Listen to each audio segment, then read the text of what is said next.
Behold, it's another episode of the Gaming Memories podcast, where I, the prophet, he who hath been anointed by the gaming gods themselves, even Miyamoto the Father, Kojima the Son, and Carmack, the Holy Ghost, appeared to me in vision, saying that I must restore the one true gaming podcast to Earth. And to do that, all I had to do was simply interview creative and interesting people about their favorite gaming memories growing up. That's what we do on this podcast. We talk to people about the games that shaped them growing up. I do my best to get creative and interesting people for your entertainment. Today's guest is Liam Brown. Liam Brown is, what would you call it, the corporate sponsor management for the Pittsburgh Knights. The Pittsburgh Knights are an esports team located in, you guessed it, Pittsburgh. He's basically the middleman between the sponsored players and the sponsors, from what I understand. He gives me a data download on the esports scene, and also sort of niches down into what he's involved in specifically, which is a lot of Valorant, anything that the Knights or the Knights organization does events for. He's really, really cool. We had a great time. We ended up talking for hours and hours and hours after the podcast. I think he's a great individual. Please follow him. His socials will be in the podcast description. Check out the Pittsburgh Knights, check out their players, check out Valorant, all that stuff. I think you'll be more interested in that subgenre of gaming after this podcast, because I was as well. Let's do our official introduction. And you know what that means? That means I must prep my movie voice. Check, check, check. Brethren and sisters, do you want to get an esports edge? I'm thrilled to announce and introduce a truly talented titan in the esports arena, Mr. Liam Brown. Known for his boundless brilliance in building brands and brokering big-time deals, Liam is a luminary in leveraging legacies and lifting the lively world of esports to new levels. From scouting stellar players or securing substantial sponsorships, he navigates the nuances of this niche with notable finesse. So, buckle up as we dive deep with Liam, gleaning golden guidance on gaming greatness and gathering gems for growth in this gripping esports industry. Esports, it's in the game. Damn, that was fun. Esports, it's in the game. That's probably not that good of an impression, but it felt good coming out of the old mouth hole. Anyway, I say these things in the name of Miyamoto the Father, Kojima the Son, and Carmack, the Holy Ghost. Amen, and enjoy the show.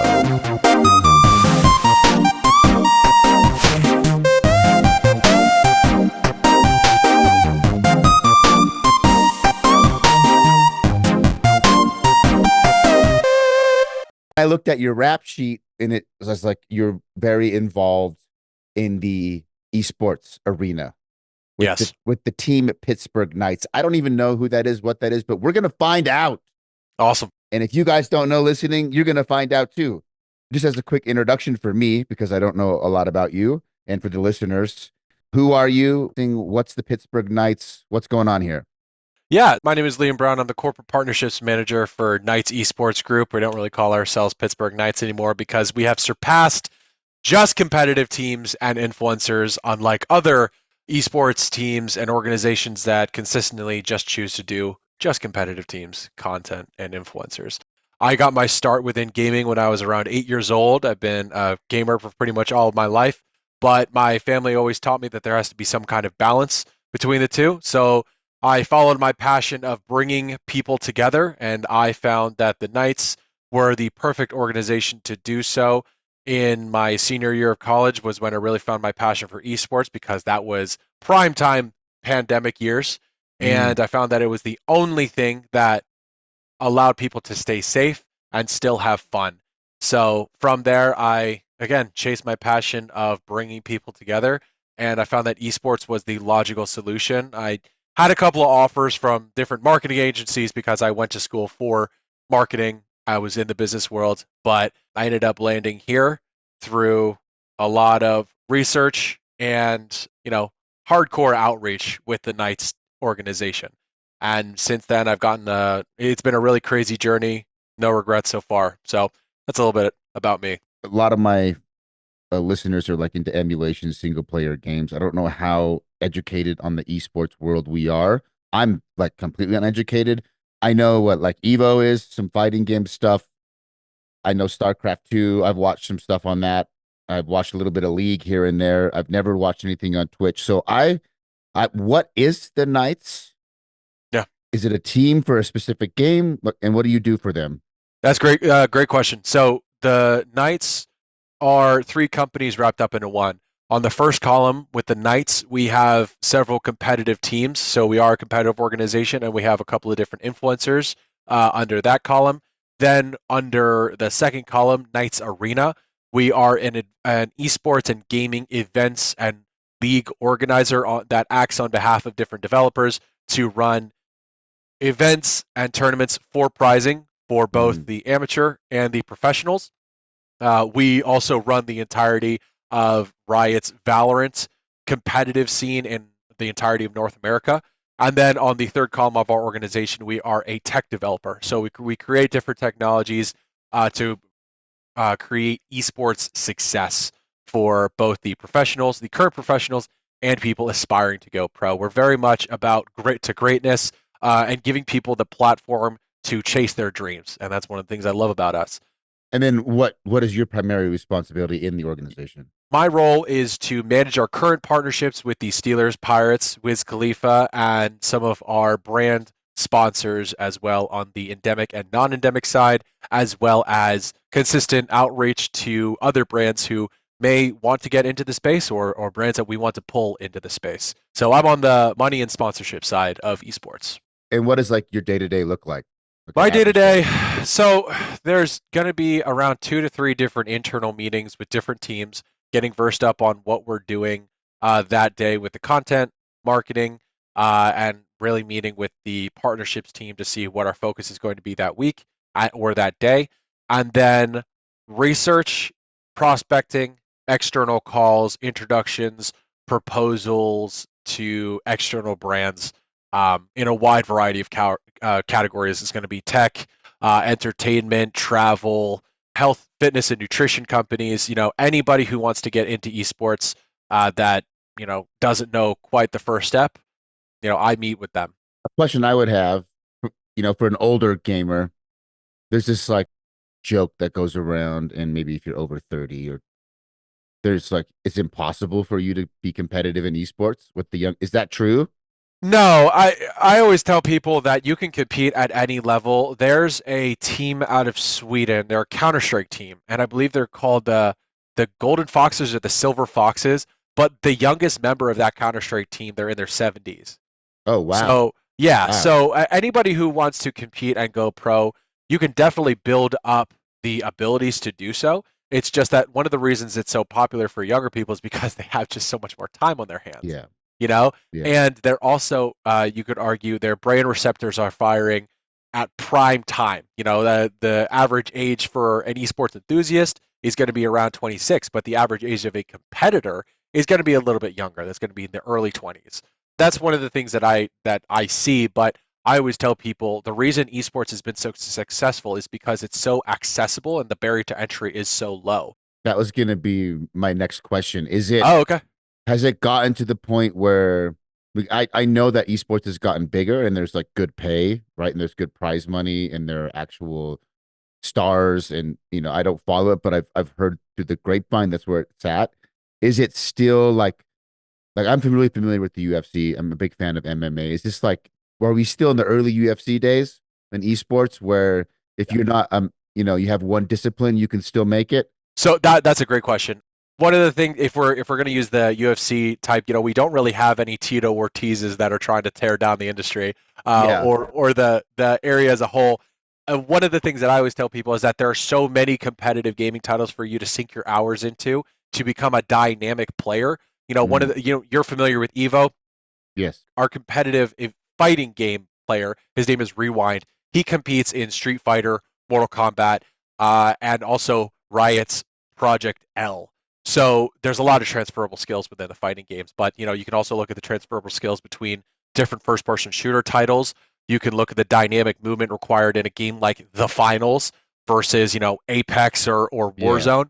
So there's a lot of transferable skills, and you can be a very interdisciplinary competitor, so to speak.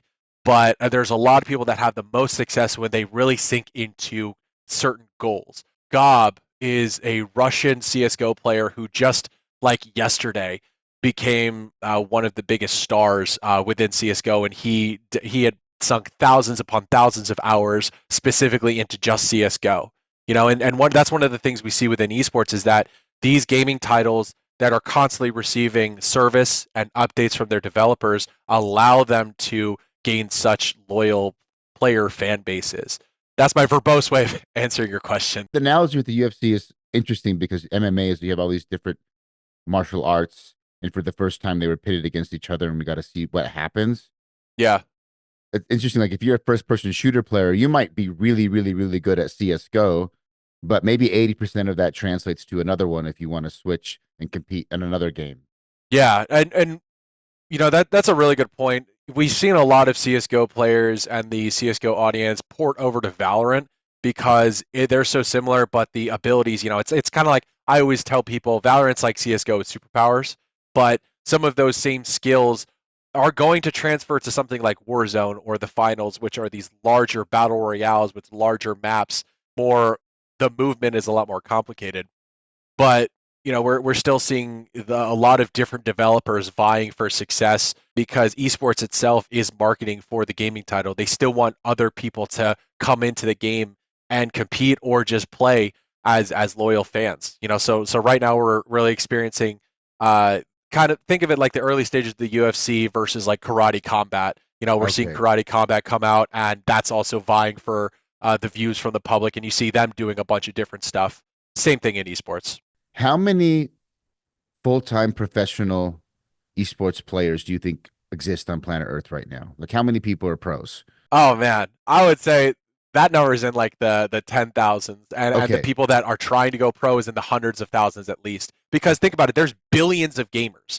There's hundreds of millions of esports enthusiasts and hardcore enthusiasts all over the world. In the United States alone, over 79% of the U.S. population interacts with gaming in some way, shape, or form, whether that's just playing or viewing content or interacting with social media posts or hearing about it on the news. Gamers are everywhere, and esports allows for everybody to take it to that next level. As far as recognized professionals, it's got to be in the high tens of thousands, people that are really trying to go pro and almost dislodge those people from their royalty status that's in the hundreds of thousands. Okay. But if you have, let's say you have a rough estimate, there's 10,000 working professionals, full-time players. That's more accessible than say, the NFL's 32 teams, 50-player-ish cap. That's only 1,600 people that can be a pro football player. So in that sense, it's more accessible than being a professional football player. Absolutely. It's more accessible not only as a professional, but also as a form of entertainment, and it's a lot more engaging. What gamers have been able to instill upon events and tournaments organizers or brands, it's that you have to weave your sponsorship and the funding of an event into the narrative of the gaming experience and the story. So this audience doesn't respond to just like logo slaps and programmatic advertising like you'd see in traditional sports. So the money that's going into it and helping grow it is truly helping to grow the infrastructure as well as make it a more entertaining experience for everybody involved. Yeah, I can see that. What I've learned with some of the sponsorship things that I've done is it is more lucrative for a company to spend a few $1,000s across like 100 influencers that have a fan base that's aligned with their game than to spend a bunch of money on like a Super Bowl commercial or a Mr. Beast, whatever, right? Because we drive more actual buys of a game because our audience is interested in that game. And I can see esports being the same way. Like it's almost like podcast advertising where it's like more targeted. Yeah. And I don't see someone like Coke running a commercial. I mean, maybe they do. I don't know. I could be totally ambivalent to like maybe Coke is running ads at esports events for all I know. You tell me. It seems like it would be more targeted towards, I'm assuming like my fan base is like 97% male. I'm assuming esports in general is at least 80% male, right? It's actually not. So esports is a pretty even split between male and female. Yeah, it's around 60-40 right now. Us as an organization, we're something crazy like 55 to 45 as far as like a split down the middle. That's because we run a ton of women in esports projects, and we have an entire initiative devoted to kind of leveling that playing field. But as far as gaming becoming that ubiquitous subculture again that everybody can have fun in. That split and that line between just like men and women is getting blurred every day, from the games that people are enjoying to the games that people want to compete in. We're seeing more and more there are teams that have like men and women on them as opposed to just men or just women, which is really really cool in my opinion, because again I want everybody to have fun Yeah. in this. So That's good to know, because every time I see yeah, like a esports, picture or a headline or something, it's a bunch of really young boys. When I just yeah, think like, well, I've always had the thought like, there's no point in me getting involved, right? I'm too old. I could never compete. I can never sink the time. And yeah, it's just like I thought like, yeah, the fast twitch fibers or the neurological firing, like I played a lot of Halo. Like that was my game, Xbox yeah, Halo. And when Halo Infinite came out, I hopped back on and I was competitive for the first like 4 months of that game. And yeah, then all of a sudden I just started falling behind. And I'm like, I can't yeah. compete. Yeah, especially with like the new grappling hook mechanics, we had a bunch of people like talking about like pulling that into the multiplayer experience. We ran a couple of Halo Infinite tournaments, and then we also had Halo Team that performed really well. Nowadays, esports athletes are kind of like the next superstars. I don't know if you followed like FaZe at all, but I used to follow their like Snapchat accounts like all the time, and they had these beautiful model girlfriends and these like fast cars and these like streetwear and like $100,000 closets with all of these like fancy jewelry and stuff like that. So there's still a lot of those esports athletes able to fit into that superstar motif that we Mm. see that was like previously only shared by like NBA play like all stars, like NBA players and really really high value athletes. So it's really interesting seeing the culture shift here. That's That's why I cool. like it. I don't know enough about esports, but I do through osmosis keep getting indications that it's growing bigger and bigger and bigger and bigger. And even though it's not my particular thing, it's like, well, if I'm a gaming content creator, I can't just ignore the fact that esports are just getting huge, right? And I Yeah, see a certain headline that X tournament has Y pot prize and it's in the millions of dollars. I'm like, yeah. goodness gracious. Or this StarCraft tournament filled the whole stadium and yada yada yada. I'm like, Yeah. wow, it's massive. Yeah, it's also very, very accessible. Like those larger events, some like think of like these larger events like, oh, people always talk about like the League of Legends documentary that was on Netflix, which was just, in my opinion, it was just one big like press piece for Riot Games, which as you would. But they always talk about we filled out these massive stadiums that were former Olympic stadiums like over in China. Well, what about these guys that are doing what are they doing the 364 days out of the year?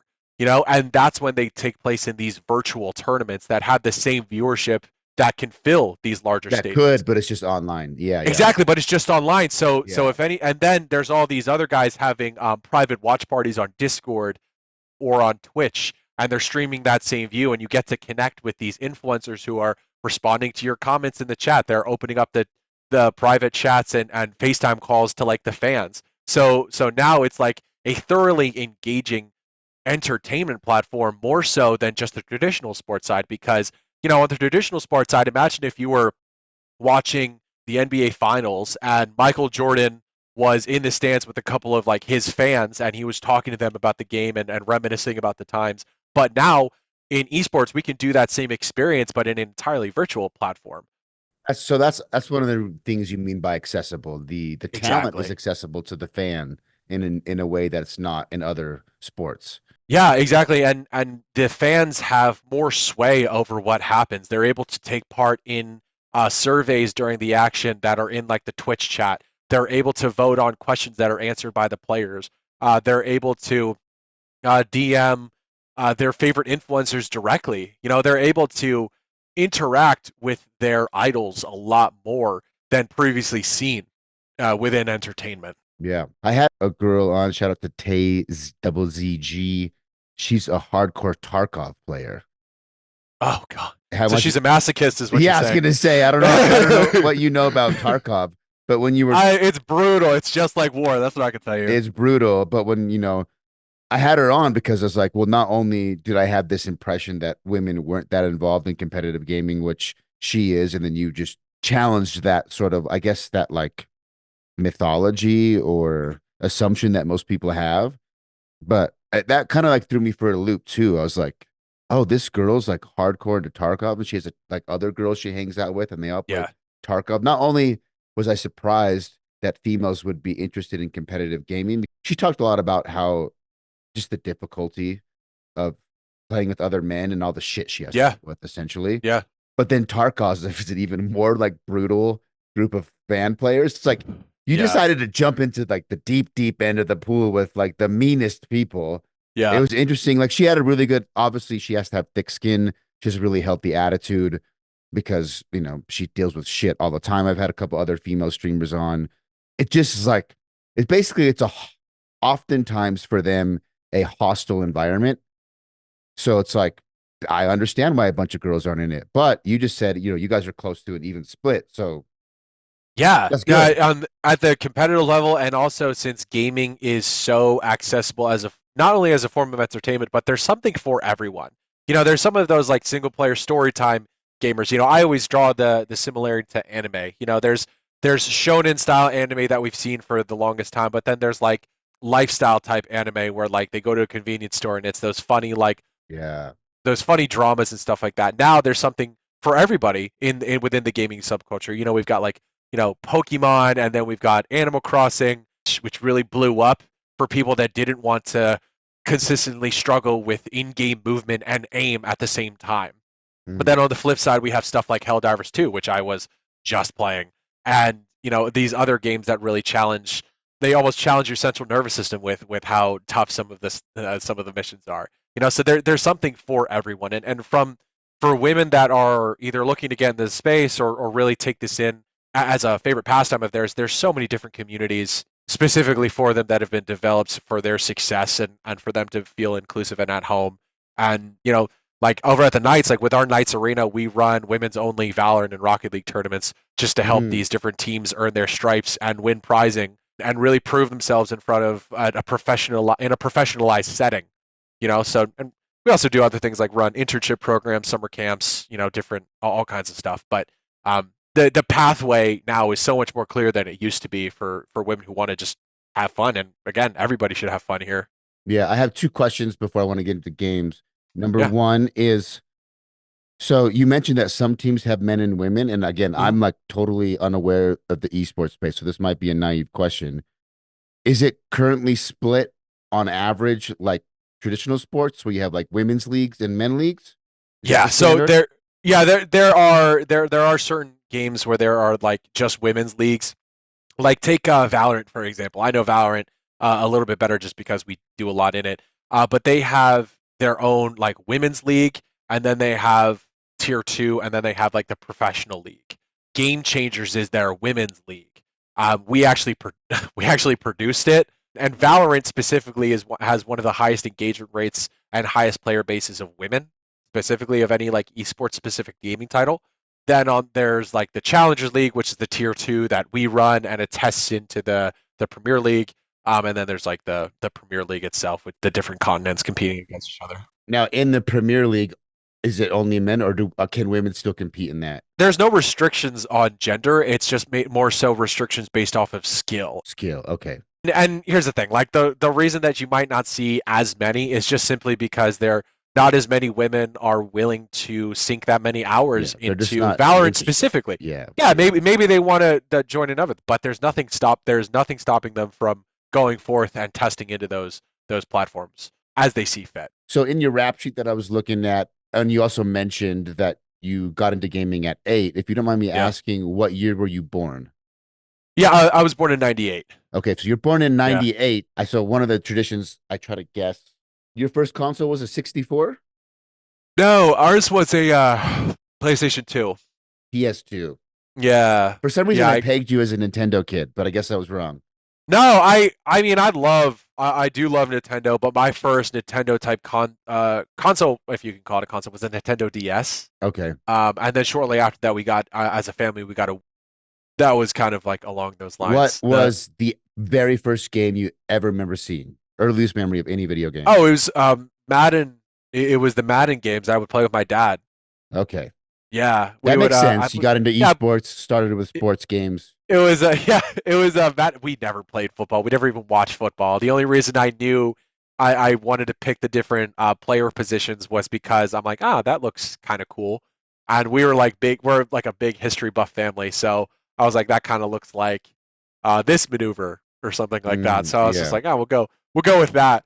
But started with Madden games, and like I probably played the PS2. My parents were different. They're like, we have no problem with you playing video games. We just want to make sure that you still do other things. You go outside and play with your friends, and help clean the house, and having that development of balance and the concept of consistent multiple responsibilities that need to be attended to. That was instilled upon me at a very young age. Plus, two clean freak parents. Yeah. I guess what was the very first game that, or when did you decide like I'm into games, I'm a gamer? What was it that Oh, won you over? so that's got to be Dynasty Dynasty Warriors Gundam 2. Wow. Yeah, weird. The first person who's ever brought up won a Warriors title in the first place. Yeah. But Gundam 2 is like a sub niche of the Dynasty Warriors niche, which is already kind of a Yeah. sub niche in this of itself. So that's a pretty deep cut.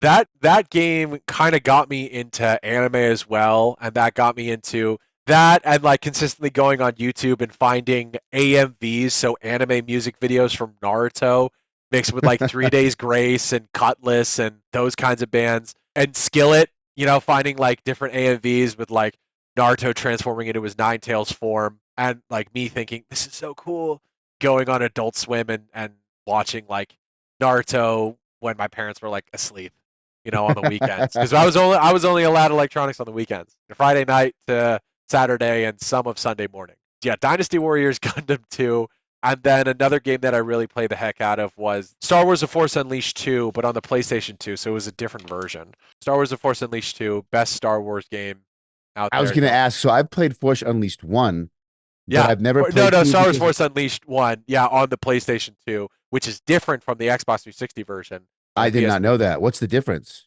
So there's a bunch of difference. One of the things with Star Wars: The Force Unleashed 1 is the graphics on PS2 is vastly different from PlayStation 2.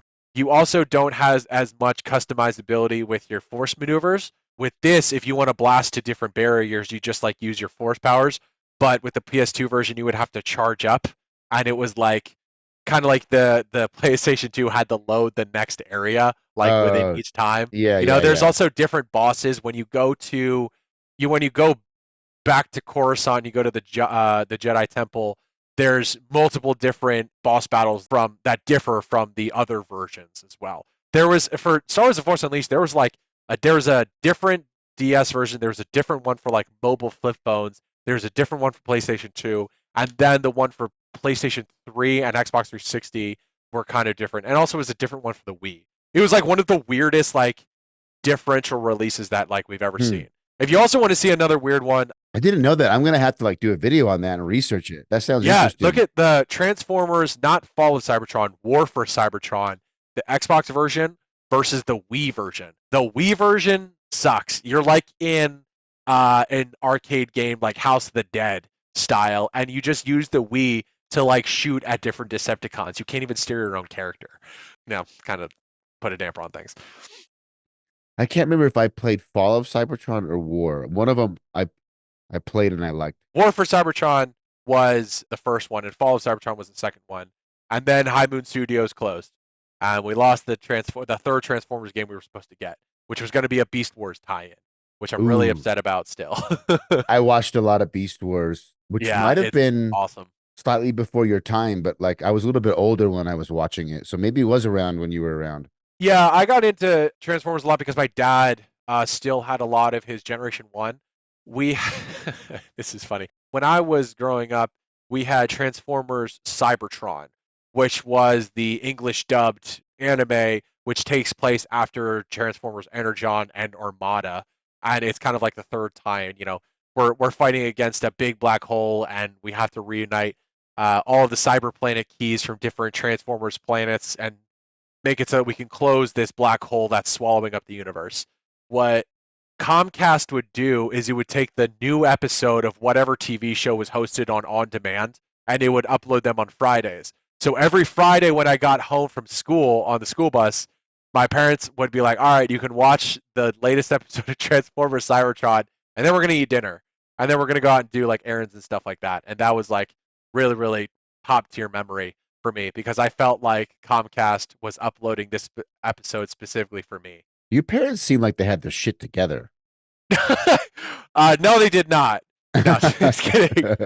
Comparatively, I think they were really awesome, and I'm very close with my family. And that's not something that's in the regular anymore.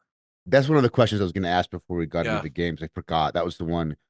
Do you feel, are you grateful that your parents limited your screen time? Like now as an adult? Yeah, my attention span is greater than 6 seconds. Yeah, yeah, Like yeah, yeah.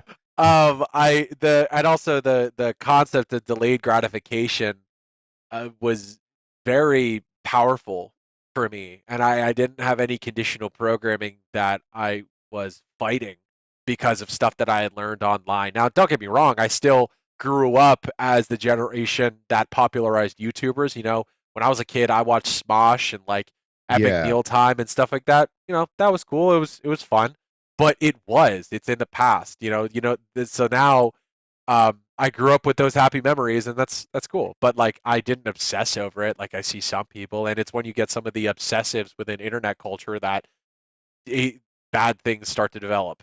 Yeah. It's just plain and simple. Interesting. So after Dynasty Warriors, so that was the first game that I guess you got like addicted to and you started maybe identifying or being like, I'm a gamer or I'm into games. Anything after that that Oh sucked you yeah. in?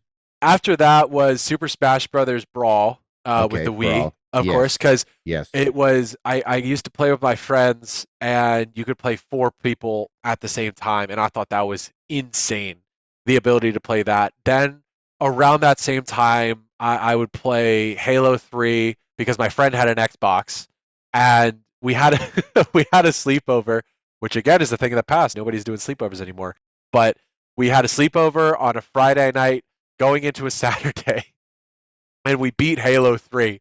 But the toughest part for us was that end mission where you have to pilot the warthog when Yes. everything's like collapsing behind you. We failed that so many times. Like I remember very very specifically, we were close to the end, and I was eating breakfast, and I dropped the pancake that was it's still in my mouth onto my hand, and I played the rest of that part with a piece of pancake like right Because here. you could not lose. I Yeah. couldn't. We couldn't fail out. So yeah. Then after that, as a family, we got an Xbox 360, and then I played Medal of Honor. It was such a bad game, but it was like the only first-person shooter that my parents let me get because nobody It played Medal of Honor, and if they did, they're lying to you because it came with the Xbox. I So mean, so that series actually started on the PS1, and I played the first one and the second one on PS1 a lot. But then the series kind of it fell out of grace essentially. exactly. Yeah. Yeah. So I played Medal of Honor, and then when I got into the Xbox 360 realm, that's when stuff really started to develop. So that was when I had like Skyrim, Elder Mm. Scrolls Skyrim, and when it first came out, before they did the 10-year thing of re-releasing the same game. That was weird, Bethesda. The anniversary edition. Yeah. The anniversary edition, the three DLCs, just everything. But the ability to mod it on console, which is cool, but it was just weird. Then there was Elder Scrolls, and then the the Wolverine game, X-Men Origins Wolverine, That's actually not a bad game. is such a fun game. Yeah. Then after that was Warhammer 40K Space Marine Part 1, because now Part 2 is coming out. That then got me kind of into Warhammer. That was one of the few third-person shooter games that Games Workshop sanctioned. So it was insanely, insanely fun. And those were probably like the top games that I would play. And then after that, I got an Xbox One S, which I still have actually right here, and I have to get it repaired. But then that's when we got to like some of these other games. So that was like the Far Cry's, the Batman Arkham games, some of Mm. the Telltale games with the Game of Thrones Telltale, and then the Wolf Among Us.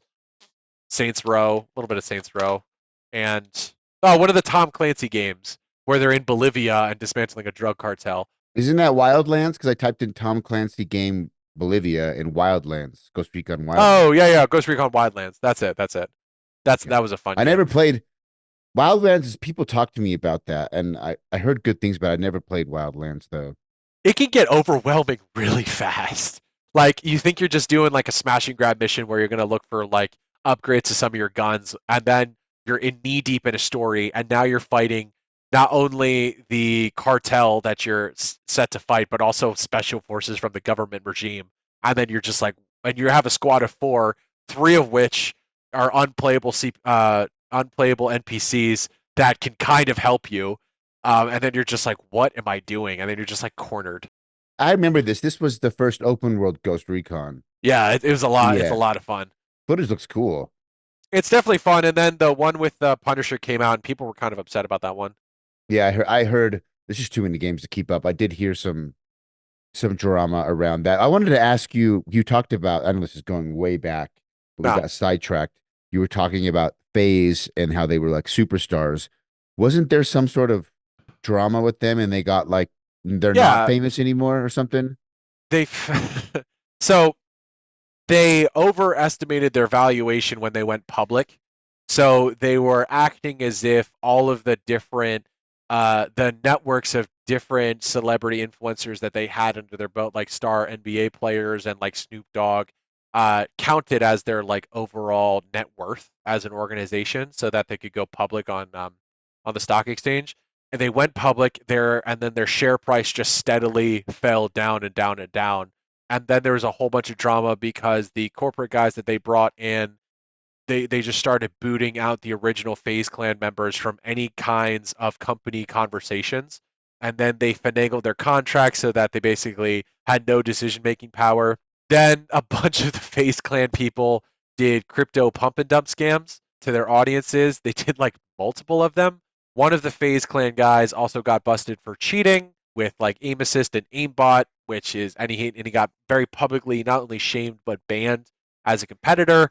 They finally were only able to get some success when they merged very recently with like another larger organization. Again, we're talking about an organization that was founded by kids, went forth, and they thought that the next step for them was going to be to align with like larger like corporate guys who had the experience necessary to take them to that next level. But I guess they just kind of put their faith in the wrong people. And they didn't focus on the fans at the end of the day. They kind of focused on different things, and it just came to really bite them. And it's not good because them as an organization, how they led themselves is kind of like bad. But any or esports team or organization leading itself that way and very publicly having those failures, that's not good for any of us. You obviously in the whole esports ecosystem is we were talking about comparing it to early UFC. So when I hear that, my initial thought is like, well, I guess these are growing pains for a new industry, I would assume.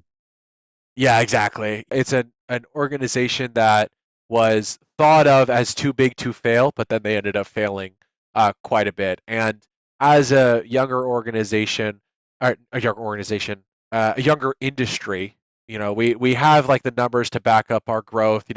Compound annual growth rate is at a very high percentage for like a new industry. We've got massive viewership, massive revenue coming in, and insane growth.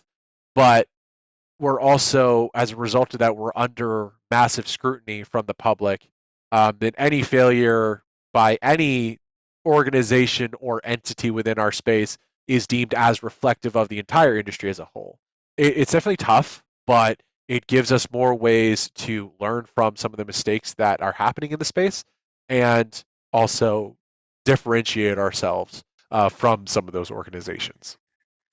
If someone came to you and said, I don't think esports are sports, you're just sitting and looking at a screen, what would you respond? I would say it doesn't matter if it's sport, it's competitive entertainment that is Mm. accessible, fun, and people want to watch. Doesn't matter if these guys can run a sub 3 minute mile with weighted vests on or do all this like crazy stuff that you might see in the athletic space. They are providing insane entertainment for people, and That's it's a fun. perfect You've been asked that before. I have. I Yeah, have. because I was gonna say you had it lock and loaded. It's competitive and people want to watch. What are you gonna say to that? Exactly. Yeah. What are you gonna say? And you've got people that inspire hope in the next generation, and they are able to showcase like, hey, I did a lot of years of grinding at different gaming titles. I found my success here with this team, with these people, and I'm having a lot of fun. And I get to create cool content and do inspire hope for all of you people. Is is how a lot of these guys are. So If yeah, you were, if someone in my audience, or let's say someone came up to you at a convention or something, a young kid who wants to get into esports, what advice would you give them? yeah, that's a really good question. So I probably give my advice in three separate tiers. So at the first tier, it's going to be your skill in the game. Find the gaming title that you know you're going to compete in and you know has a longevity and a future, and pursue that and grow your skills there. Don't be picking like your Dota 2s or your World of Warcrafts. Pick a relevant How gaming do you title that. decipher if a game has longevity in the future? So you're going to look at what the developers are doing. An esports title is going to have not only a steady flow of monthly players and monthly average players, Mm. but also support from the gaming developers, different patches and fixes to bugs. They're going to be experiencing new skins, new customizable options and rewards for the player base. They're also going to have a thriving tournament culture. So that developer is going to be putting money into whether hosting the tournaments themselves or they're going to be bringing on a Knights Arena to run their competitive and developing out that path to pro environment. So you have to hone in on the game. You have to hone in on the skills of the game so that if that game, God forbid, falls out, you can take some of those transferable skills and move them on to something else. So growing your skill in the game, number one. Then number two is going to be developing out your social profile. Make sure that you Mm. have the personality and the consistency. I mean, look at Jinxie. Jinxie is one of the stars, most recent stars in Rainbow Six. He was most recently I don't signed know on who with that is. That's how yeah, unlooking. so look up Space Station Gaming, and Jinxie is, I believe it's like JXNY is how you spell And his name. But that is an entertaining kid. He streams for 4 hours at a time. He is consistent with when he streams, and he's constantly creating new experiences for the fans. He does fan mail. He calls his fans and reviews their gameplay clips. He plays himself. He goes and plays against other like influencers, but make sure that you have the consistency of your social profile down. Then you have to get the short form content all sorted out. So make sure that you're consistently posting to the TikTok, mm, Instagram Reels, YouTube Shorts with that short form content that leads people to the long form content. Make sure that you have the social demographics down. So keep the VODs up when you're streaming on Twitch, but then on your YouTube, make sure you're posting different stuff. That long form content is going to be cool because then you can chop it up and make more short form content. Always have stuff in your drafts to post and so that you can consistently post multiple times each week. Make sure that you're constantly engaging and interacting with your fans, commenting back at them, liking comments, answering DMs, creating that following around you.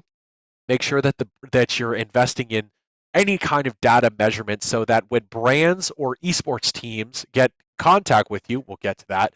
You can tell them, hey, here's my fans, here's how numerous they are, here's my reach, and mm. here's kind of basically who they are.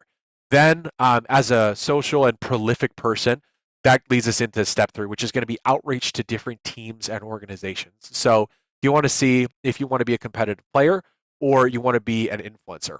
Those are both viable options. If you're going to be on the influencer side, align yourself with a good agency that is specifically for influencers, or consistently outreach to various esports teams and content houses, so that again, you got to be consistent with that outreach, and you got to be consistent with your outreach on the flip side with esports teams themselves. Make sure that you're using resources such as Twitter, Instagram, LinkedIn, even to get in touch with not just the social media managers but also some of the other guys, the heads of maybe the heads of developer relations or the team managers. Be active in the different social groups that those teams are part of. They're gonna hire on people and bring on people who are active members of their fan base. So be active within their Discord and some of their other events. So that's advice that I would give to people. Make sure the skill in the game is really, really good. You're consistently working towards there. Make sure you're consistently posting and growing your skill base and your following, and then be consistent with the outreach to those groups after you've developed that out. Now, a lot of this takes patience and consistency. So you Yeah. got to make sure that you have both, and always, if you just got to be consistently working on yourself. You got to be have that mentality where you're just like, I'm the best to ever touch it. I'm really here and I'm consistently growing. So that's my advice to anybody that wants to make it. What would be your advice to me? I know you don't know anything about my social media content, but I Yep. primarily post like retro emulation. I cover lots of indie. I basically cover the stuff that nobody else covers because I'm like a Yeah. hardcore nerd in that space. I spend most of my time playing retro games, tinkering with emulators. I have a series called How I Play, where I take an old game and I show what you can do to it with emulation, how to remaster it yourself. This was like a hobby on the side. I don't need to make money on this. This is a hobby, but I'm in that middle ground where I am making some money. Yeah. Your three tiers, I would agree with all of them because it's what worked for me. But Yeah. I'm still like, this is a new industry for me. I stumbled into this because of the pandemic and it just happened to work. But what advice would you give me? Yeah. No, that's a great question. So let's hone in with like a more specific little bit of advice. When you post on like YouTube Shorts, one thing is you got to make sure you're not notifying when you are posting YouTube Shorts. Make sure that you click the thing that says notify all of my subscribers. Make sure you unclick I that. didn't even know that existed. Okay, What make is it? sure. So there's going to be a setting when you go to post a YouTube short, and it's going to say notify my subscribers of this post. Make sure you unclick that. You Oh, don't want your really? subscribers because here's the thing. First off, when you're subscribed to YouTube channels, you're not going to go to the notification section of the YouTube app. I don't even use the YouTube app, right? I'm going to go to just the page of the person, or I'm going to go to my actual feed itself. Your feed. Yeah, yeah, yeah, yeah. Exactly. So that YouTube short more than likely won't appear on their feed unless they keep on scrolling through the YouTube short section of the YouTube app. If YouTube sees that, it's going to hinder your success on the algorithm because it sees that not a lot of your subscribers or people are going to be interacting with those shorts. So when you post YouTube shorts specifically with YouTube short form content, make sure you don't notify any of your subscribers that it's been posted. So that's my a smaller piece of advice for YouTube Shorts. I just thought that was really interesting. I wanted to harp on that for a little bit. But as far as like the subculture that you exist in, I would get in with the more niche subgroups, with the discords and the subreddits that socialize and specialize in retro gaming and things Mhm. like that. And then another thing that I would do for in-person connectivity, if this is something that you would ever want to do, I would always make sure that you're making content out of going out to some of the retro gaming stuff and conventions that's happening in your area or traveling out to some of those smaller conventions. Because those kinds of conventions, you're going to see other content creators within your space also going to, and that will increase the engagement because other people will see that you are attending the same things that they're interested in. So I would get in with the niche groups, specifically within Reddit and in Discord. Then, Okay. as we double back, do you stream on Twitch at all? And I'm too old, dude. I If don't. no, no, no, no, no, No, no, I no, don't. this is what I'm saying. I get that Twitch is big. Yeah, I personally would never watch someone play a video game. I would play my own game, right? It doesn't. no, I I think get it. I'm like too old in terms of it doesn't click to me why people enjoy that. I obviously know that Twitch is huge, right? It's an Yeah, entire industry. I understand that my brain is behind the times. I did so TikTok was pushing me to stream a lot for a while because my TikTok is the first thing that blew up. And I did TikTok lives for like 4 or 5 weeks oh, that's awesome. and it How'd those worked do? really well. But Yeah, the problem I deal with personally is it felt like a lot of pressure when I was playing games. Like I had to, for me, gaming is like I smoke a bowl, I chill back, and I game, and I'm just in my element. Where then when I was streaming, it's like I'm not as much of you an have to be extrovert. on. It was hard to like respond to comments, keep the face up, keep the energy up.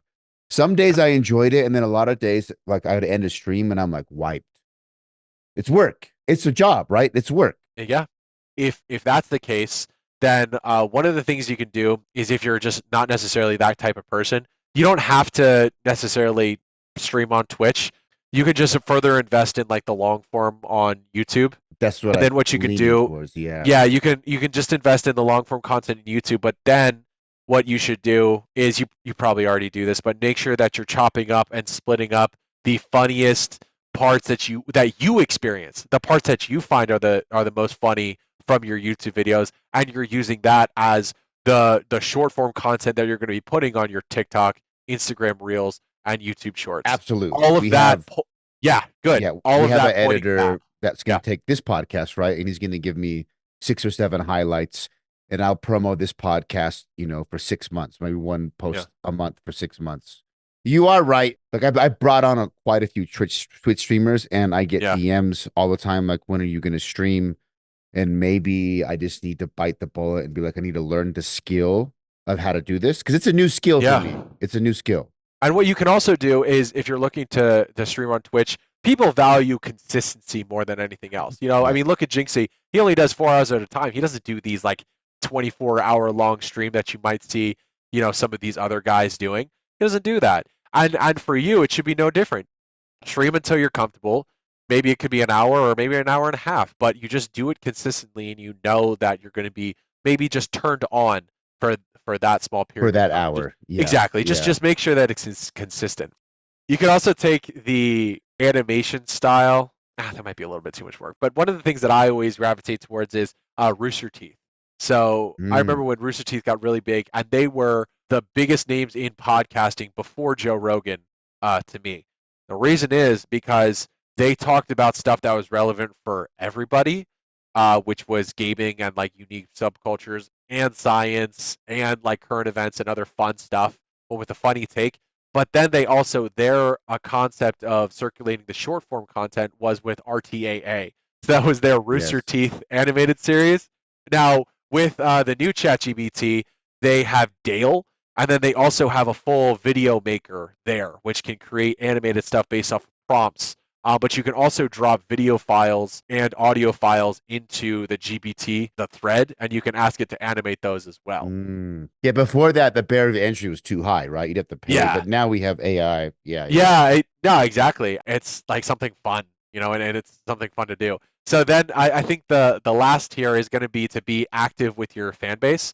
Engagement is more important than just follower count. You want to make sure that you're, again, like just being a fun source for the fans, and perhaps that might even be like, oh, we're going to run a short giveaway.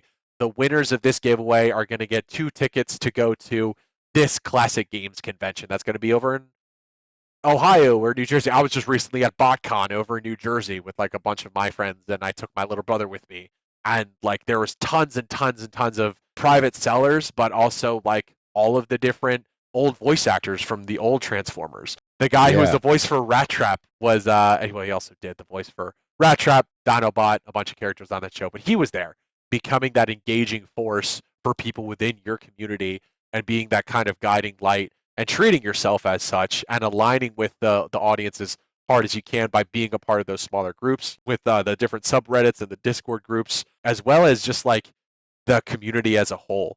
So it's going to be being a part of like those hashtags and stuff like that. That is unique to your space. That was a At lot what? of there's a lot of Yeah, no, random no. advice I there. At what point would you say it's worth? And you talked about when you were giving advice to the esports person, you said find like an agency or a manager or something. At what point is that worth my time? Is it worth my time, or should I continue? I mean, what I'm doing is working. I continue to grow. Yeah, Like this is a new niche for me. yeah, There's like I have inklings of like maybe I'll just do this full time. I'm pretty close to that, but it's also like I'm diving into something that I don't really understand.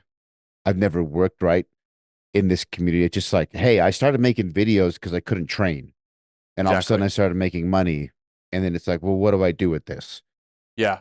I mean, if I'm being honest, I would start to go towards that manager or that some of those discussions of getting more people to help around when it starts to interfere with your family life. That's probably my biggest thing, just because I think family is one of the most important things. Is there like a number? Like at what point am I even sexy enough to someone? Do I got to get Yeah, to 1 million followers? Do I got to get to 500,000? Like, what is it? I've seen people have success taking in money and endorsement deals at like the 50,000 follower account or the 10,000 follower account. Develop out your reach and understand who you represent and what you bring in and what you can offer to different brands within your space. Perhaps there's certain products, brands, services that appeal to your audience and this is something that only you would know, or if you want to survey your audience, that's also something that you can do. What are some of the things that appeal to you? That's something that, we've looked at. A lot of like our fans, they love, the different hardware, tech associated with the gaming experience. They like convenience oriented foods and drinks. That's why they're going to be trying the RTD, like ready to drinks of like different alcohol brands, and also the convenient delivery services. So emulate some of that same research into your audience. Find out what they like, and then one thing that you can do is just package up a lot of that data and then just go and contact some of these brands. It's like, hey, this is the audience that I have. This is the reach that I have. This would be, and then you just like brainstorm what your expenses would be and what your going rate would be for sponsorship of your profiles and sponsorship of you as a creator. I mean, and look at it from the Joe Rogan angle. That guy doesn't have to pay for literally anything that he ever wants ever. He's got all of these different workout brands and workout companies vying to give him stuff. I talked to give him stuff. Exactly. Yeah. I talked with the guy who manages Colin Noir, who's like huge. The gun guy. Yeah, the gun guy. Yeah, and he brokered the deal for the one of the hats that he wore, that Colin wore, and I'm not going to get into specifics, but it was in the hundreds of thousands of dollars just for that person to wear that hat on that show for that podcast. Damn. Exactly. So, but that's what you have to look at. What is the reach that I have? Who do I represent? And who wants to get in touch with the people that I represent? Go from there. And then you can also look at your growth rate. You were talking about how you've consistently grown since COVID. How much have you grown? How much do you project to see? And what are the strategies that you have in place to acquire that growth? That's what a lot of people don't understand. It's like, I'm at this level. Okay, what's the process that's in place that you're going to get to that next level? Yeah. And they don't look at that. A lot of people don't look at that. Those are some of the things that I would definitely hone in on. That's good to know. All good advice. I'm very open. Like I'm very I practice radical honesty. So I tell people online. I've had some posts like, look, man, this is like actually starting to make money. These videos take me a long time to make. I'm in that middle spot where it's like, hey, this was like a hobby to pass the time in COVID. And then it just grew from there.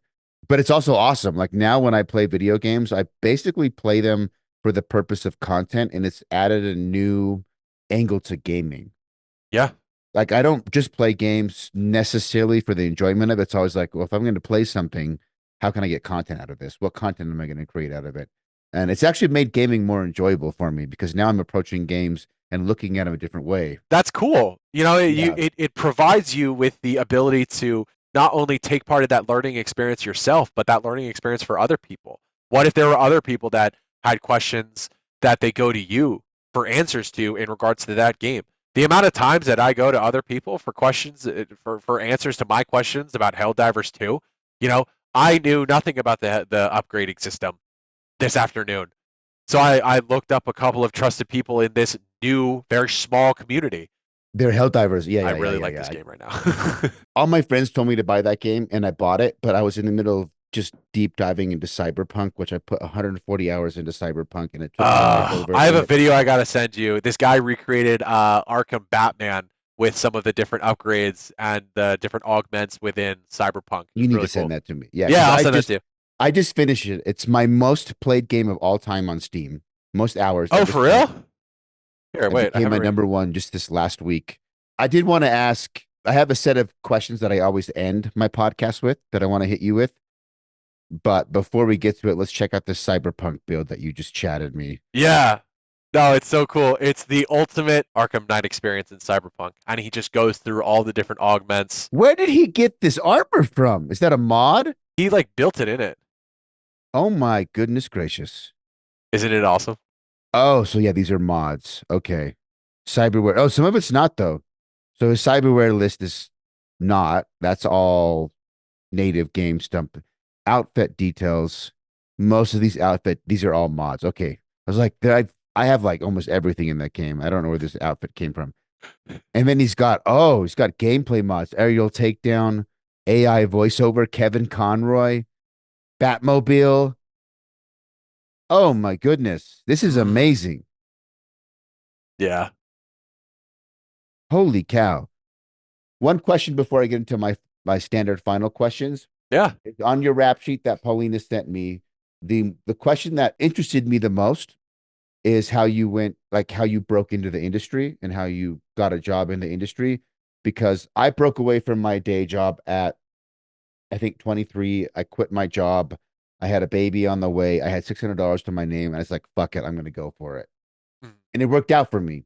And I'm always generally the person that's convincing people to be like, bet on yourself, right? Take the risk because you can fail at taking the safe path as well. So you might as well go for the not safe path. I sense that there's some sort of story in how you broke into like some sort of risk that you had to take, right? And I want to hear about it. Yeah. So I had been working for a tech company in college. I was in my like second year in the internship, or the position, if you want to call it, when I was in my senior year. And in my senior year at Pitt, I was the first generation of students to go back to school still amidst COVID. So there was nothing to do on campus. Job opportunities were really, really slim. All of the job fairs were virtual, if you can believe that. That was weird. And then the interviews and the seminars for different employers were all virtual. So I really didn't know where I was going. I was trained to go into like different agencies and work alongside different marketing agencies. I had those kinds of warm connections with those different brands around the city. And again, we're in Pittsburgh, but I wasn't really passionate about it. When I was doing more research into my own position, my tech company was doing a big push into esports. They found that esports was one of the only industries that had still stayed in relevance amidst COVID. It was COVID compliant. People could still be purchasing from them, and they could still have a lot of fun within gaming. I was doing more research into esports and I was realizing how big it was, the biggest pushes into collegiate and the professional side. I had always had an eye on it, but I had never really done a deep dive. I found that Pittsburgh had an esports team. I started looking into that team and I saw that they were doing a lot more than just other esports organizations in the space. They were still being affiliated, they were running their own events, they were doing all kinds of cool stuff locally. They were doing stuff with the Steelers? What? Like I had so many questions. I finally decided that I was going to do it. I did a little bit of research, we'll call it, and I found out where their offices were. And I found out the names of like the executive board, the owner. I found out a little bit about him and his background and his family status, we'll say. And I packaged up all of my hopes and dreams. My resume I had rewritten 4 times. My cover letter I had written like 5 times. A white paper that I had written, and a couple of face masks. These were University of Pittsburgh face masks. And I put them all into an envelope. I used my Pitt ID to take the bus down to the offices. Wow. Yeah, Dude, you went for it, bro. yeah. Yeah. I show up to the offices. I find out they're in the same building as the Steelers.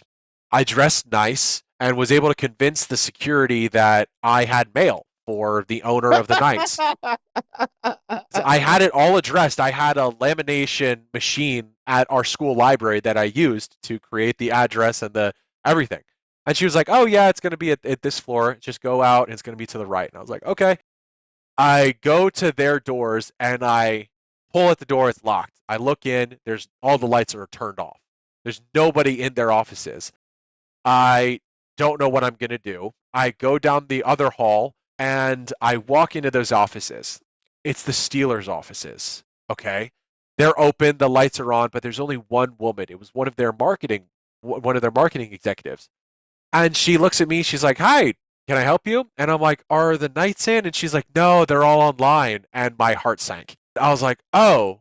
She was like, she sees the manila envelope. She's like, but they're still getting their mail. I can, and I was like, could you take this and put this in a mailbox? And she's like, sure. So it's like I'm giving her. I was like on the Titanic, and I was giving her my baby because so that she could save my baby. Basically, that Yeah, was the same yeah. energy. So I give it to her. Wait, but before you keep going, what did you? So I know you put your cover letter, your resume, and were you pitch like what were you pitching? Hire me for what? I was pitching them all of my current skill set, my current background, what I thought that they could do better as an organization, and what I brought to the table. I didn't see any roles that particularly I was qualified for on any of their job postings because all of their job postings have been posted months and months and months ago. So I didn't even know if those job postings were still We're active. real. Yeah, Yeah, yeah. and I didn't because some companies will just leave them up. They don't know that they're still up. I just knew that I was applying for a position there. I just didn't know when, like, what I was, where I was going to end up. I just knew that I wanted to work for this company. I just said, these are my skill sets. Please, you know, consider me. I know this is very unorthodox, and just pitching and selling myself. So she takes it. She's like, all right, and then I put it, and she puts it in the envelope. Now, mind you, I graduate in April. This is in late January, and I still don't have like any plans after graduation fully cemented yet. I walk out of the building and I just kind of like stood there, and I was just like, man, what do I do? Because I remember because I was in the North Shore area. During the daytime, there's like nobody there. It's just like all of the different sports stadiums and some of the bars, but nothing's open. So I'm just standing there, and it's just deserted. Everything's deserted, and it was quiet. It had never been so quiet because, and I'm standing underneath a highway. There's bridges that go that are like main highways throughout the city. So I'm waiting and waiting, and the Friday after that, I get an email back from our head of HR. She said, "Hey, the president would love to meet," and I said, "Oh, that's awesome." My first interview ended up being a 1.5 hour heart to heart with the CEO that I had originally addressed it to. I was insanely nervous. I still had knowledge of all of the computer labs and rooms on campus that were not being used in the midst of COVID. I'm the only one on campus. For my job, I have to go around to different computer labs and make sure things are running okay and clients are getting their orders. So I take over this whole computer lab. I take all of the computer monitors behind me and I put the Knights logo on all of the computer monitors behind me. I was changing the settings so that like this image would be playing in a loop. We had an hour and a half heart to heart where he pretty much acted. You look at like the mob or like the mafia, there's the guys that sit up at the table. He's one of those guys that sits up at the table. So he was talking to me about the nitty gritty of like, this is what the developers don't want you to know, and this is who actually has power, and this is as somebody who's just in like the consumer part, these are the things you don't know. And he's like, but I think you would fit really well into this role, and let's get you set up with like this next ring of interviews. 300 people ended up applying for the same position that I had applied for, but I ended up getting the same position with like a select few others. That was after 3 rounds of interviews, and I only found out about my job status a week before my graduation, when my parents were coming to visit, and I started a few days before I walked at my graduation. So I technically started when I was still a student at Pitt. That was my big tumultuous journey into esports, and I hope that anybody that hears that story, they understand that sometimes you can put all your eggs in one basket. Sometimes if you truly just follow that passion for something, it can work out, even if you're at the end and you don't really know where your passion lies. I get the sense that if that wouldn't have worked out, you would have just done it again somewhere else until it Yeah, worked. I knew that I wanted to be in this space, but the fact that it was at the Knights and with a team that was local to me, I knew in my heart that I was really settling on this because so much felt like it was. I've never had something in my heart, my head to that's driving me towards something like this. It just everything felt like it not only that it was going to work out, but that it had to work out. Like it was so illogical to think that it wouldn't work out. Mm.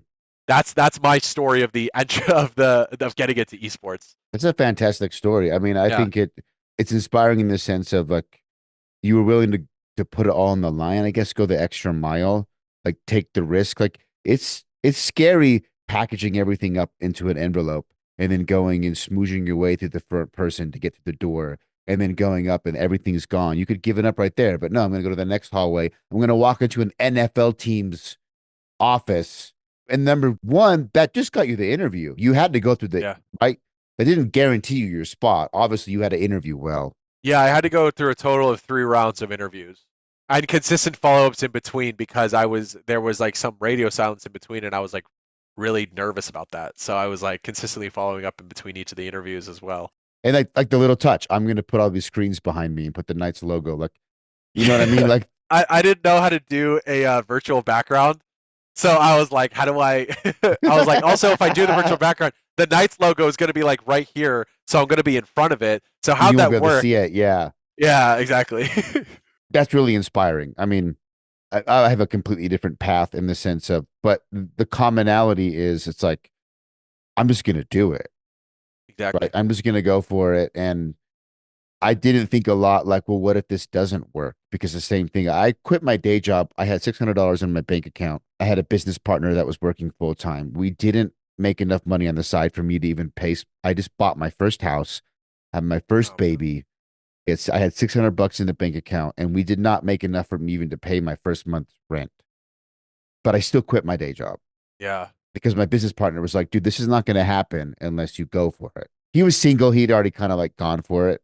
And I quit my day job and I didn't know exactly what I was going to do, but I found 3 clients the first month and I tripled my pay the first month because I got to keep all that money, right?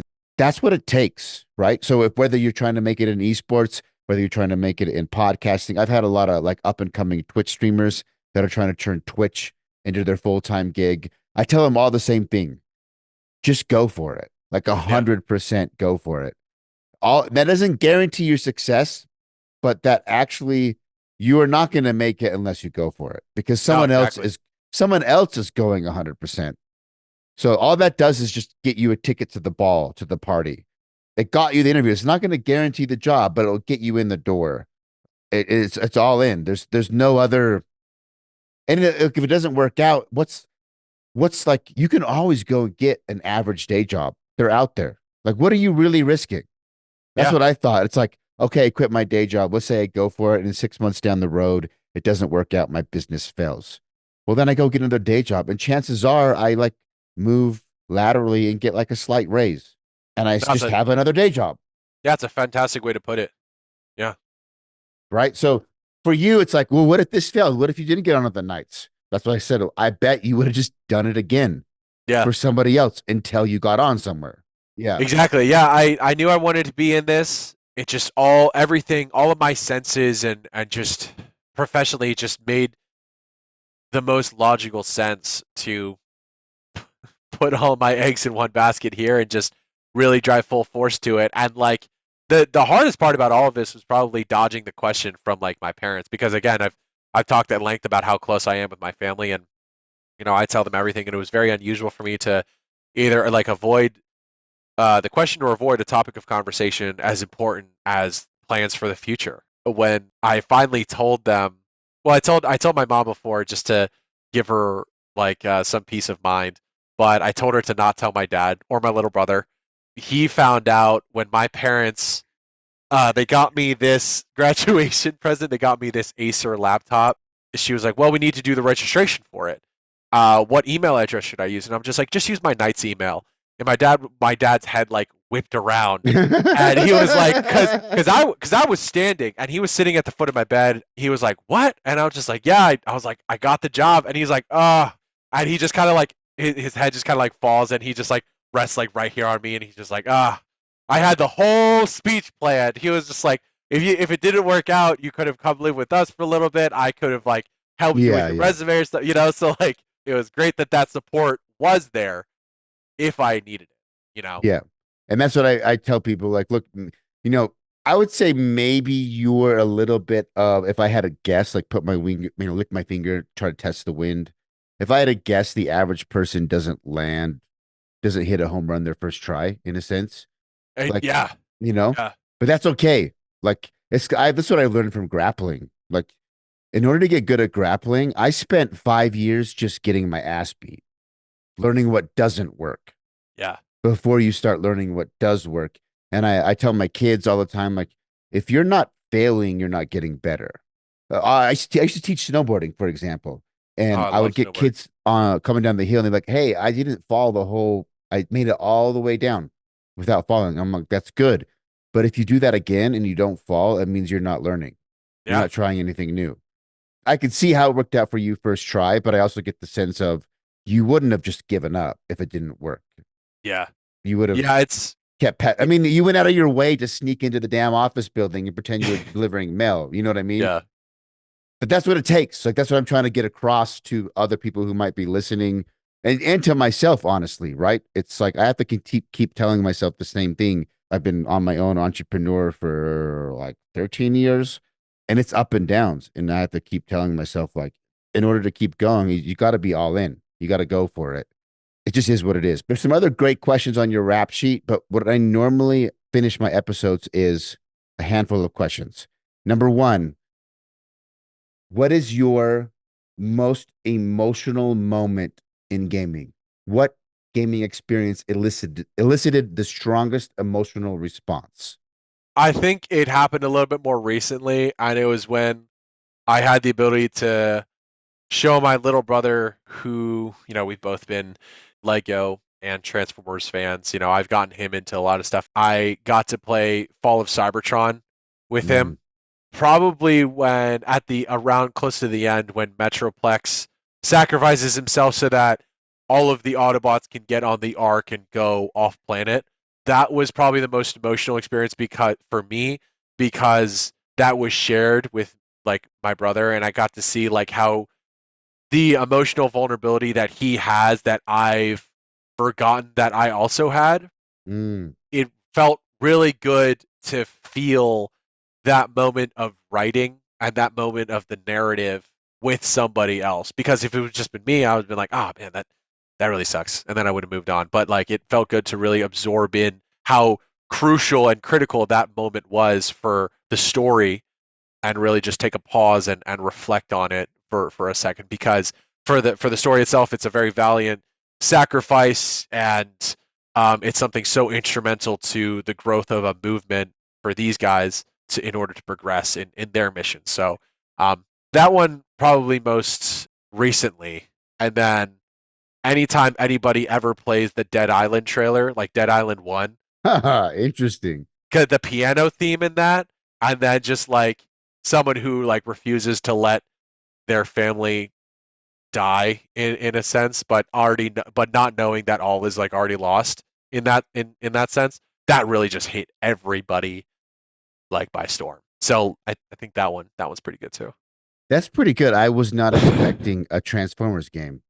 Oh Um, yeah. yeah, yeah. You're into Transformers. Oh yeah, I'm pretty into the Transformers and then also Warhammer. I was going to ask about that earlier. From what I understand, if you get into Warhammer, you never get out of it. It's one of the oldest sci-fi subcultures that has never seen any kind of mainstream success. So it's just been able to consistently evolve as a Mm, niche and been able to be its own thing. And I think there's something so pure about that, and it's so gritty and raw, and it takes that experiences of different tiers of emotion and just takes them to the nth degree of different experiences, and everything is crashing down and everybody gets to be the bad guy in some way and nobody's innocent and that's very human and they're telling very human stories through many different avenues, and I think that's something really really cool. And then Transformers, just because like Peter Cullen is a visionary. Yeah. damn. The trailer for, I believe, the new Warhammer game, or at least there's so many Warhammer games. I Oh can't. yeah. Is it Space Yeah. Marine? Space Marine 2. It Yeah. looks awesome. Like, I don't know anything about Warhammer, and I see footage of that trailer, and I'm like, damn, that looks dope. It's very intense. First off, the guy who's doing the voice acting, I really liked because I watched him in Vikings. I don't know if you ever watched that I show, did but watch the first. yeah, so Ragnar's brother, Oh, okay. he does the voice for it, and it really was funny how because he's playing one of the Ultramarines, a Captain Titus, he was like, you know, I'm gonna need something bigger than a battle axe. I'm gonna need a chain sword. And in Warhammer, the Ultramarines, a lot of them use chain swords. But there's also another section of Space Marines called the Space Wolves, which are basically giant space Vikings. And everyone's like, well, wouldn't it just be more sense for this actor who played a Viking to play another Viking in like Mhm. another thing? No, it was just something funny. But yeah, I'm really excited. Yeah, I didn't know that. That the world of voice acting is also something that other gamers seem to follow, but like it's its own voice acting is like its own industry. It's tough. Yeah. They're like at the point of exhaustion, and their entire career depends on their range of vocal cords. It's insane, and you know they don't get any reprieve. You know they're seen as very expendable. Yes. Troy, Troy something. Troy He does. Baker. He's a famous guy. Yeah, That's yeah. it. That guy is absolutely an animal. He's You the know when. bomb. Yeah. Yeah, and I've never seen somebody do such a good Joker besides Mark Hamill. But Mark Hamill's not doing Joker anymore. You know, it's really sad. He's not doing it because Kevin Conroy passed away. Yes. Yeah. The end of an era for sure. Yeah, and also Warner Brothers isn't doing any more narrative-driven games. They're going to be doing more live Live service service, and which I don't get uh, because Suicide Squad has not been met with great reception and they're just like doubling down. no, they tried to drive everybody for that game. They tried to drive Battle Pass subscriptions the day of a launch because they knew that there's nothing backing up this fragile title. And it barely even pulls in New 52 DC designs, let alone tells a convincing story. You know, so like it was just it was I don't We mean to roast it. I am a uh, fanboy, but like you just they are dealing with like IP of different characters that have never actually gotten a good game. You could potentially argue Injustice was a really good DC game, but because of power scaling, we never got to see any of those characters played to the nth degree. So like it's really hard to make comic book games. You could never make a good Flash game. You could never make a good Superman game. You could barely make a good Wonder Woman game. It was hard enough making a good Batman game. yeah. You know, we saw those. That still had some of its limitations. People talk about Arkham Knight as if like the tank scenes were something that we should have never gotten. I kind of like the tank I scenes. like the tank scenes too. Yeah, I like them Yeah. too. Within game development, and specifically with comic book game development, you know, you're always dealing with so many different stories, and consistently, they never get any of the original comic book writers to be a part of the game writing. That's a good Like it's point. actually insane. This happens a lot when they take subcultures and put them into live action. Like even look at Fallout series that's coming out on Amazon. They have consistently said that the writers they never consulted with the original source material and they didn't make a series for the fans of Fallout. They just made a series to bring more people in. Same thing with Marvel. Freaking Halo. They said the same shit. Yo, in order to tell this story, we really needed to take the helmet off. I'm Yeah. like, no, you didn't. I saw a headline that was like, we didn't make Halo for you, the fans of Halo. We made it. It's like, well, then why are you using the like why are you piggybacking on the brand Halo? Like, if Yeah. not to like bring that fan base in to get it doesn't make sense to me. Like this is something I've thought about. Maybe you interact with this. I know I'm getting sidetracked, but like you're in a bigger organization. It sounds like I don't know a ton about the Knights, but it seems like it's a big organization. Why? How do these big television studios or movie studios that attract all this money and these investors, they're throwing around millions of dollars in budget. Who is greenlighting like, hey, let's make a Halo series and hire people who have never played Halo and don't want to honor Halo at all? How do you say yes to this and not have good stewardship over the money that you're spending?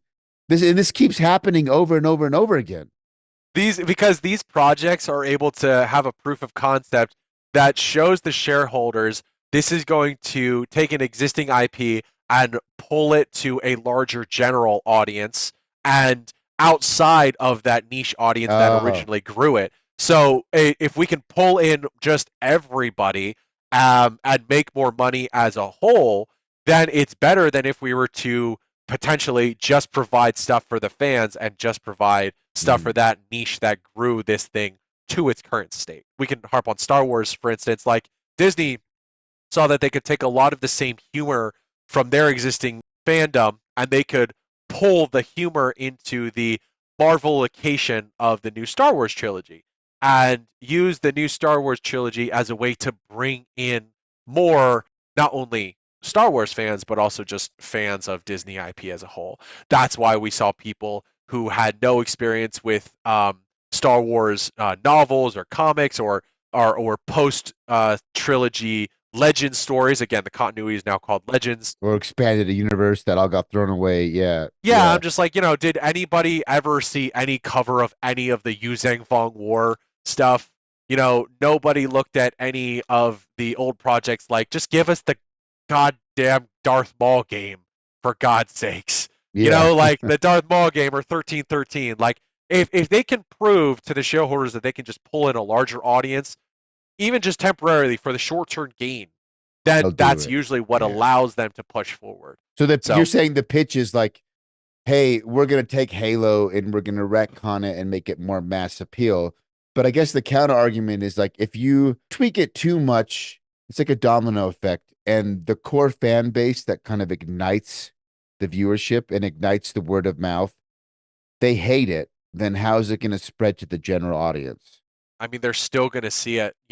These companies still have the massive approach, all-encompassing advertising, whether that's going to be on network television, short form and long form content. They're still able to get that interest from other people. And we also got to look at the international audiences as well. That's a good point. So a lot of the times they're going to just have the same dubbing and translating. And in other countries, they just like to see the special effects. They just like to see the Hollywood level of special effects and acting that money can buy.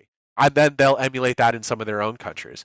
I really got educated to some of that stuff when we were talking about Valorant and League of Legends and really esports fan bases in different regions of the world. And we saw the engagement rates in different parts. We talk about like Southeast Asia and Northern Asia.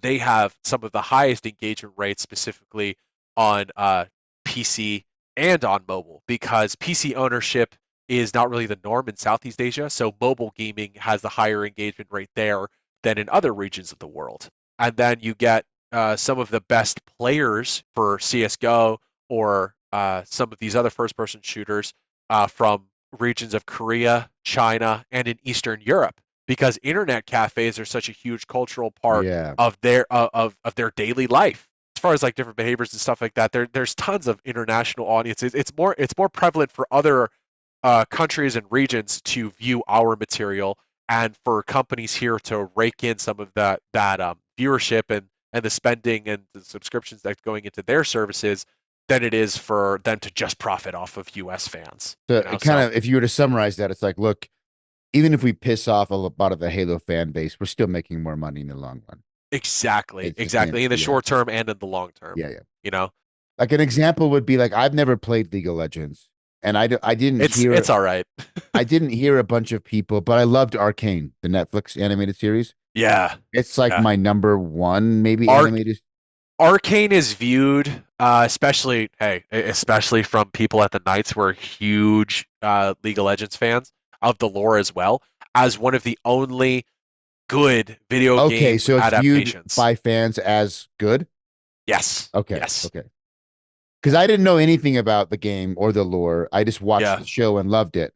Hey man, I loved Assassin's Creed, the story, and I liked the Assassin's Creed movie. Okay, well, Michael Fassbender, because Michael Fassbender's an insanely good actor, and he did as good as he could with that script. It might have not been the best written, but really, would we really want an Ezio Auditore or Desmond Miles story? Would we? No, because I don't think any actor could really carry that. I mean, I really liked it, so the fans apparently didn't. But honestly, Assassin's Creed has gone so downhill lately. So I think the last one I played Origins. I didn't beat it. I enjoyed it, but I did play the Assassin's Creed 2 trilogy. So like Assassin's Creed 2, Brotherhood, and what was the other one? Brotherhood, Revelation 3, and then Revelations. Yeah, so I played those three, and then I didn't really play anything after that. Yeah, I mean, like Unity now is like amazing. Like they fixed everything. But I remember when Unity came out, and there's just so many bugs to the point where it was affecting the performance of the game. and that's just another game that like they performed very poorly at launch, at the weeks after launch, because they just they chose to give into the hype and release something that wasn't finished. That wasn't You know, ready. I it mean, just look, that's what wasn't. CDPR has done for Witcher 3 and Cyberpunk, and those are my two most played games of all time. And both of those Yeah, games I played at launch, turned off, came back years later, and they became my one of my favorite games of all time. yeah. Unfortunately, like Witcher has gotten Henry Cavilled, so now we've just got a bunch of girls that really like Henry Cavill and watch Witcher because Henry Cavill's like a very very famous handsome guy, and he's in this series, so now a lot of people are watching it just for him. And then He's they into have one of the Warhammer too. yeah, now he's in Warhammer, and like I always go back to that one interview where the guy's like, well, what do you really geek out on? And then Henry Cavill's just like Warhammer 40,000. You know, I'm currently playing an Adeptus Custodes, and the two actresses that were with him just laughed like audibly at him, like on camera, and I'm just like, You're that's laughing at tight. Superman. Come on. First off, like if you find it funny, if you find it hilarious that the guy has like a funny nerdy thing that you don't understand, I don't think it's the most respectful to anybody just to laugh at them to their face in the same interview while there's cameras on you. Yeah, You know, I like agree. it's I just think it's like crazy to me. I did like the TV show, and then, but I'm also a hardcore Witcher fan, so I'm gonna put up with things that I don't love just because I love the world and the lore so much.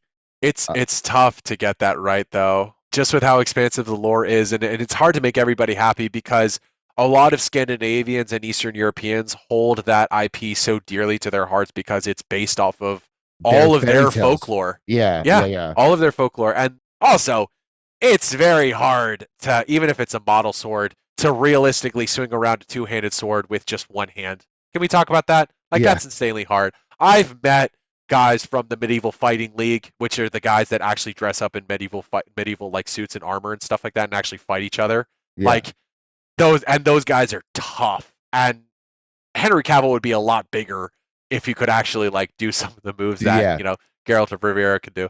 So normally what I end the podcast on, then we'll kind of get into like where people can find more about you and close it up, is if Jeff Bezos or Elon Musk or Klaus Schwab or some Illuminati type character with endless money said, "Hey Liam, I like what you're into.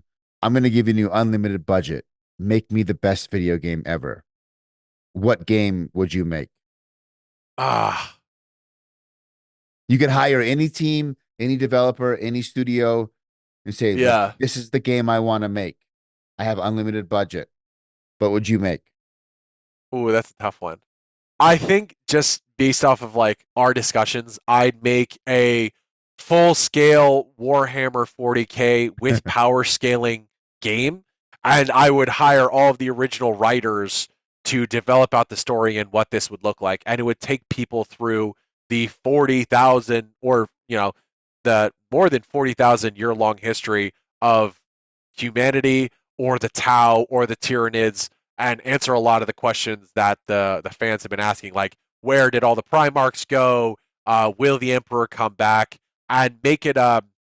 But the thing that would take the longest time and the most budget would be the ability for the audience to choose what faction they wanted to be a part of and fully conquer the universe. And that's going to be like discovering, how do we having the option to bring back the Emperor, going back in time and being the Emperor, like fully developing out the entirety of the Warhammer 40K IP into a video game and making it so that it was split screen local co-op if people wanted. So That's instead of like picking a specific arc within, I'm not familiar with Warhammer, but so I guess it's called 40K because there's a 40,000 year history, right? yeah, it's taking place in the 41st millennium of all of human history. And this is when humanity is on its decline. We've colonized the stars, but humanity is so fragmented that and we've evolved so much in these different ecosystems and these worlds.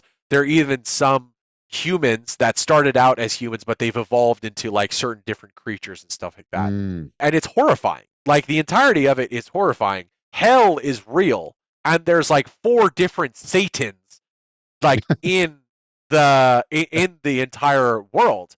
And there's like a fifth Satan on its way, and they're all powered by death and emotion that's felt by multiple different alien races. There's other races that they literally imprison gods in these metal prisons and make them fight for them.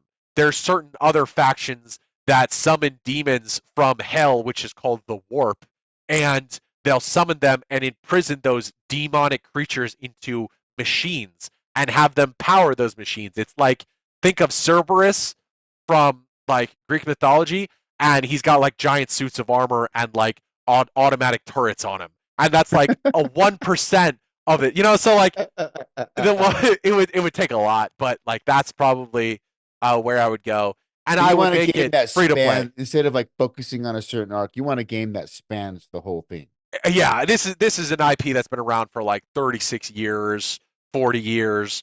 They're like some of the artwork is still like from the 80s, and I would love to make it so that first off, all of the Warhammer 40K fans are happy. Those guys are happy first. Then everybody that wants to come in, they have to play the game in order to excel. And there's no microtransactions and no pay to win type stuff that we've seen. None of that. Just narrative driven. You can still play with other people, and the competitive would be tough. If somebody was a certain status, they could summon like certain characters, but like a human can't beat a space marine. We can't be like dumbing it down for people and making Yeah, it yeah. and casualizing it for other people. So that's where I'd hold my sway and my attention. So the ultimate Warhammer 40K game, if you had Exactly. if all the Jeff Bezos money. Exactly. So people who are interested, I says when I have a pretty good idea of what you're up to, but if people want to get involved with the Knights or want to learn more about it, like what pathways do they have? Yeah, so if you want to like check out what we're doing, you can either go to knights.gg. If you want to get involved, you can really just look me up on LinkedIn. It's Liam Brown Knights, and I'm the only guy that comes up on LinkedIn. We run our own amateur and to pro, path to pro Valorant Academy via Discord. And Yeah, you have a partnership with HyperX. yeah, Interesting. They have some good products. Looks like you guys are yeah. This spitting. headset, I have my keyboard from them. I have my mouse from them. Dude, like I just had a sense, I don't know. There's a term. So I grew up like in basically a religious cult, and I know you're not familiar with my whole brand, but I have this whole joke about how I'm the one gaming prophet. I'm restoring the one true gaming podcast to earth, and Miyamoto, the Father, Kojima, the Son, and Carmack, the Holy Ghost, appeared to me in prophetic vision. It's a whole running thing because I grew up Mormon, and then I had to like Oh, find my way out okay. of Mormonism.